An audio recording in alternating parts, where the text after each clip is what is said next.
Ito guys, oh, yung isang bata na nag-viral ngayon sa FB na lumaban kay Kuya Guard. Sa palagay mo guys, tama ba talaga yung ginawa ng bata? Hindi ko naman sa tinutolerate yung tama yung ginawa ng bata. Pero makikita mo naman sa video na sinira ni Kuya yung kanyang paninda. With, naka-uniform pa nga yung bata na nagtitinda ng sampagita. Tapos sinira siya ni Kuya. Tapos kung mapapansin mo, medyo sinipa pa siya nung hinampas siya ng bata, sinipa siya ni Kuya. Talagang hindi siya nakapagtimpi, nasaktan yung bata. Siguro naman kaya nagawa ng bata na lumaban ng gano'n, although hindi naman talaga dapat na gano'n paglaban. Pero siyempre sumama yung loob ng bata, siyempre nagtitinda siya, siguro do'n pa niya kinukuha yung pambaon niya sa school o pang-project niya para makatulong sa magulang niya. Pwede naman kasing paalisin lang muna, paalisin ng maayos na pamamaraan, 'di ba?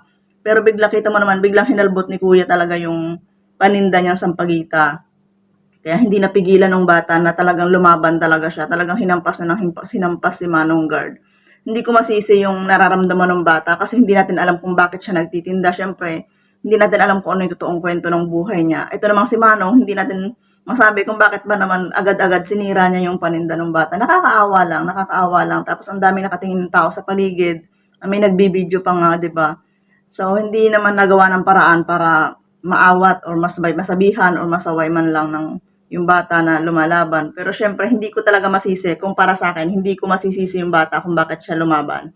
At siguro naman may sariling kwento rin si Manong Guard na siguro lagi niyang pinagsasabihan or hindi natin alam, hindi natin masabi. Pero kung ikaw, ano masasabi mo sa video na to na nag-viral? Thank you for watching. This is Tats Pusong Palaban, ang issue sera ng bayan. Bye-bye!